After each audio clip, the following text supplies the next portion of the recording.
Newtonun ikinci qanunundan nə kimi sual düşə bilər axı? Nə kimi düşə bilər ki, göstərim sizə. Baxın dostlar, hal-hazırda məsələnin şərtini oxuyursunuz. Deyir ki, belə bir cisim var, 0,8 kiloqramdır. Bunu tədricən artan dartı qüvvəsini dartırlar.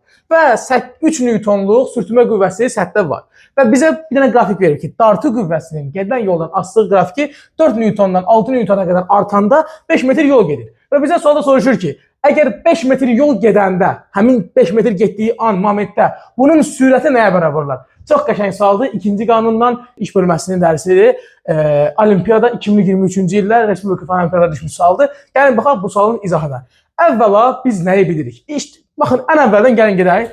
İkinci qanunda bilirik ki, bir cismə, tutaq ki, bura bir dənə F1 Newton, burada F2 qüvvələr təsir edir, deyil. Tutaq ki, bu F1 10 Newton, bu isə 6 Newton olsa əgər, biz buradan F əvəzləyicini necə yaparıq? Ondan altını çıxarıb 4 Newton yazaq, elə deyil. Yəni, böyükdən F1-dən çıxarıq F2. Yəni, əvəzləyici qüvvə böyük qüvvədən kiçik qüvvəyə çıxmaq deməkdir, elə deyil. İndi baxırıq bura. Deyir ki, bu tədricən artır. Təbii ki, bu birinci sıfırdır bunu da artanda. Sonra get-gedə artdı, 0, 5, 10 belə artdı da onu da artar, elə deyil.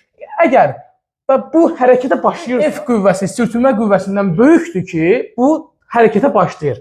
Və biz bayaq dedik ki, əvəzləyici qüvvəni tapmaq üçün böyük qüvvədən kiçik qüvvəni çıxırıq. İndi gedirik iş dərsinə. İşin düsturu nədir ümumiyyətlə? Baxaq. A bərabərdir.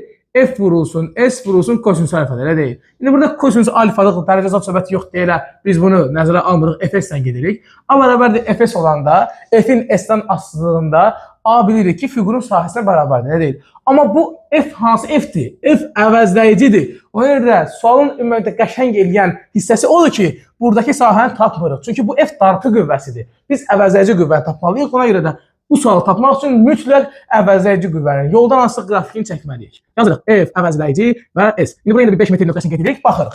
Bu əgər 4-də hərəkətə başlayıbsa, bu 4 Newtonda başlayıbsa əgər əvəzləyici qüvvəsi 4 bu tərəfə, 3 bu tərəfə olanda neçəyə bərabər olur? 1 Newton, elə deyil. Yazırıq 1 Newton.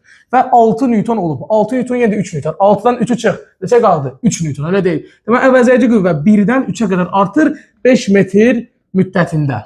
5 metr hərəkət elədiyi müddətdə.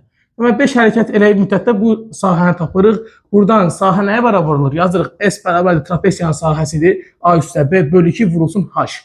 İndi A nəyə bərabərdir? 1, üstə gəlinsin 3, böl 2, vur 5. Bu da edir 1 üstə 3, 4, 4 bölü 2, 2, 2 vur 5. Ona bərabərdir. S-i tapdıq, elə deyil. İndi biz bilirik ki, A-nın ikinci bir düsturu var. A bilirik ki, delta Y kinetikə, yəni kinetik enerjinin dəyişməsinə bərabərdir. Elə bunu da biz M V kvadratı böl 2 kimi yaza bilərik. Və bizdən V-ni soruşur deyə mütləq bu düstura baxmalıyıq. Buradan tapırıq ki, M V kvadratı bərabərdir 2A-ya. Buradan V kvadrat bərabərdir 2A bölünsün M-ə. Və V də buradan bərabər olur. Kök altında 2A bölünsün M. Burada S yazmışam. Bu S trapesiyanın sahəsidir və bu da 10 joule, yəni A-ya bərabərdir, işə bərabərdir. İndi buradan yazırıq. 2 vurulsun, A-nı tapdıq 10-dur, bölünsün, M-i də bizə vermişə 0,8. Yazırıq 0,8. Və bu da neçə edir? Deməli, 20 bölünsün 0,8, hər tərəfi 10-a vurdum. 200 bölünsün 8, bu da eləyir kök altında 25, bu da eləyir 5 metr bölünsün saniyə. Deməli, bu 5 metr getdiyi anda bunun sürəti 5 metr bölü saniyəyə bərabər olar. Mən də çox qəşəng sualdır, elə olimpiyada sualıdır. Ümid edirəm, izah bəyəndiniz. Kimin nə sual olsa əgər şərhlərdə qeyd edə bilər və yaxud da istədiyiniz bir sual varsa mənə yazın, mən onu izah edərəm. Təşəkkürlər.